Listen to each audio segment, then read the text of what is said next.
Hello friends, foes, other watchers on the internet. My name is Matt, you're watching Hogwa5h Gaming, and today we are going to be talking about an up-and-coming game, Ballads and Tales. Now, this is a prototype, it's not finished, but I was asked to review it, and as per usual with my reviews, I try to show the pros, the cons, kind of show off the game and say, hey, this is how it kind of works. I can't do that completely the way I would like to, though, because it's a very, very dense game. It's very crunchy. It's got a lot of rules, and they're not hard rules, but there are a lot of them. And I've played a little bit, very little, because I've been mostly studying the rules.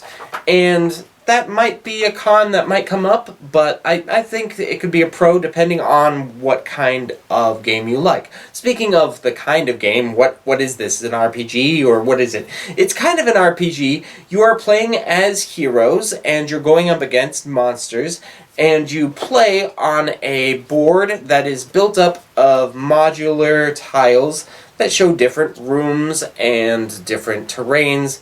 And you kind of just go through, and you have these doors that you can open and go through and do all sorts of awesome stuff, find secret treasure, and yeah, it's one of those games, kind of like Hero Quest, and kind of like Zombicide. It's very, very similar to those two games, but different in other ways. They might be more in tune with Dungeons and Dragons on certain levels, which we'll talk about a little bit. But first, I just want to show you some of the things that make this game different than these two games, and then we'll talk about the pros and the cons, so let's get started. The first thing that is different about this game than these two games is these two games use miniatures to show where the heroes are and where the monsters are. This game actually doesn't have that. It has little cutout stand-ups. These pieces are, the art is actual paintings that a painter made with actual paint. It's not digital images, it's actual pictures that someone painted. Now, obviously, they didn't paint each of these little pieces. They painted a big picture and then took a picture of it and then put it on this thing. Obviously, that's how it happens. I just figured I would clarify before you're like, this isn't hand-painted, this is printed, Matt. Yeah, it's a printed copy of an actual hand painting. It might be oil paint, I don't know, but anyway, they're really good quality images, and they're really fun, and something that might be up your alley if you are one of the commenters in my Hero Quest video. They are super classic looking. A lot of people in my Hero Quest video have been commenting saying, I prefer the old version, you're using the new Hasbro version that looks horrible. Well, okay, well these are super classic. That's something that these people have been trying to do, is bring a classic flair to this game. They want it to look like it was from the 80s, that Conan the Barbarian, Gary Gygax was sitting on the throne kind of era. This is the kind of style that they were going for, and they hit it really hard with these pieces. I really enjoy these pieces, and they look really good. I'm getting into the pros instead of just telling you what's different. Let's move on. Now, the second thing I want to talk about, the second thing I want to cover, is these little token things here with the little scary face on one side and the portrait of some of the monsters on the other side.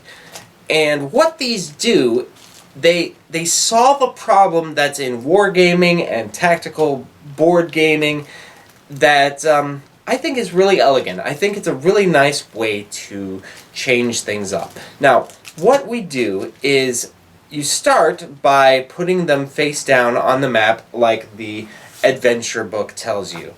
Then, as your characters go through the map and like look around corners and get a line of sight on these tokens, you flip the token over, and whatever's on that side is what you put down on the map. Now, here's the thing.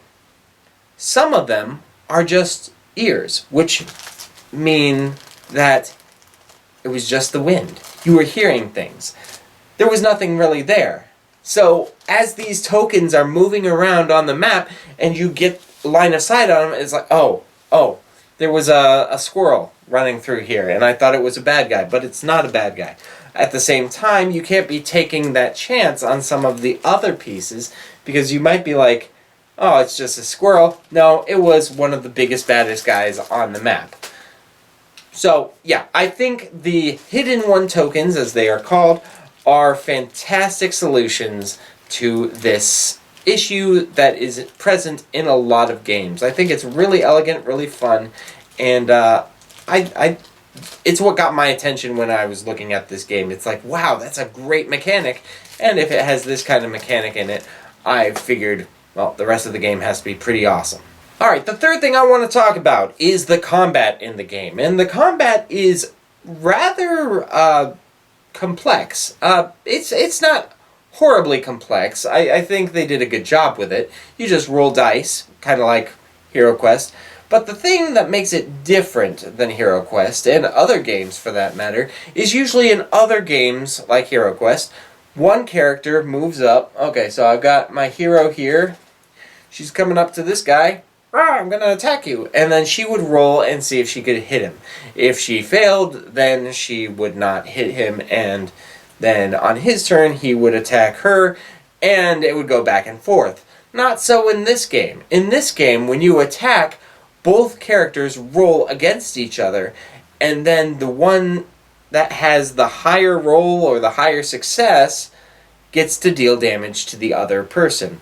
So you don't have to be the one starting the fight to damage the one attacking you, which I think is a really nice way to make it work. So it's simultaneous and whoever does better wins. It feels a little more natural. It feels a little less turny. You know, it's like, oh, my turn, hit, nope. My turn, hit, nope. No, it seems to have more of a, it has more of a, things happen.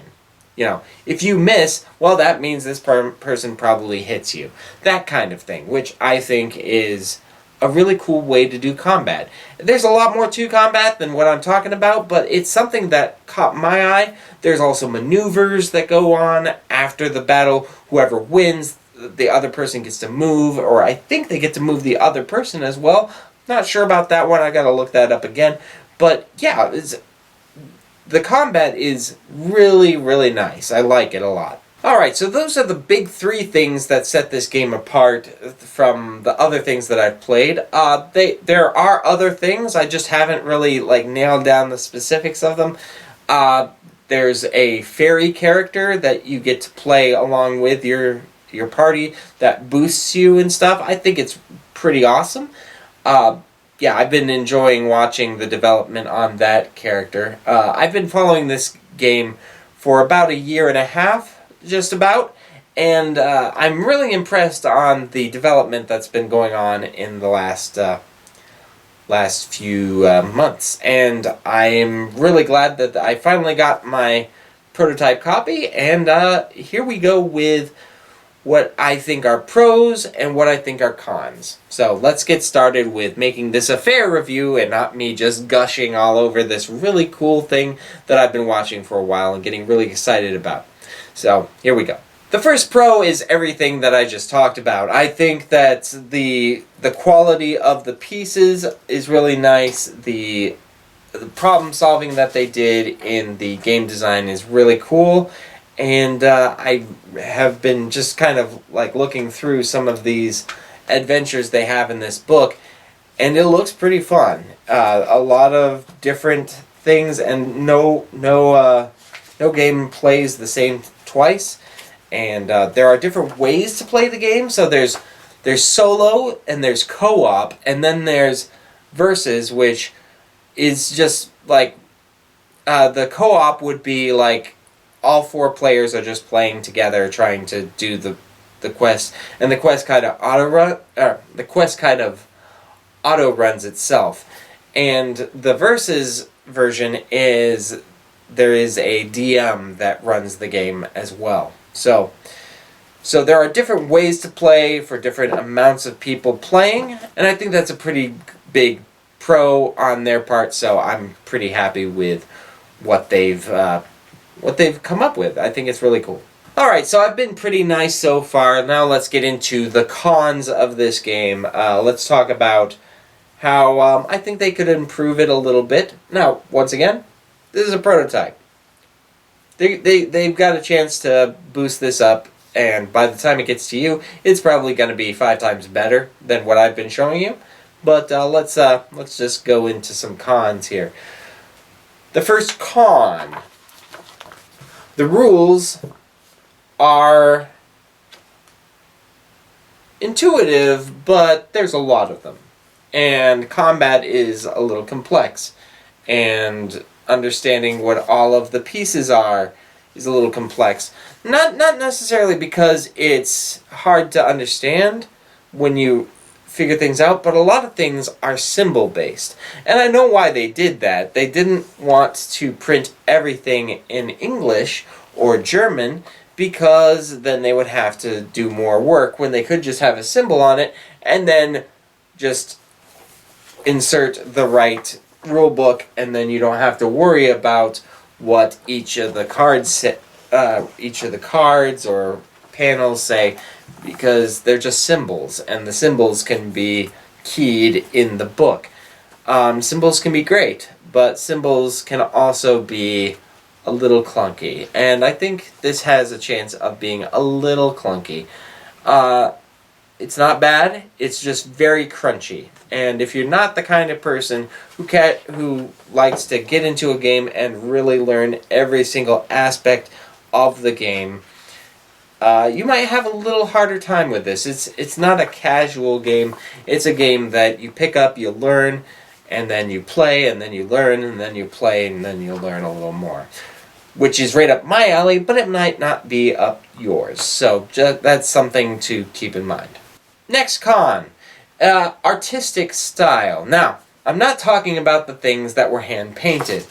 Like the cards, the playing pieces, those are really nice. The thing is, those things look so good that if there's a part that they didn't spend a lot of time developing or looking at and using the best looking thing, it's gonna look a little off. And that's what I'm gonna say about these map tiles. Now, from these pictures, you might be able to see that these are not hand-painted, which is fine. I mean, it would be pretty expensive if everything they made was hand-painted.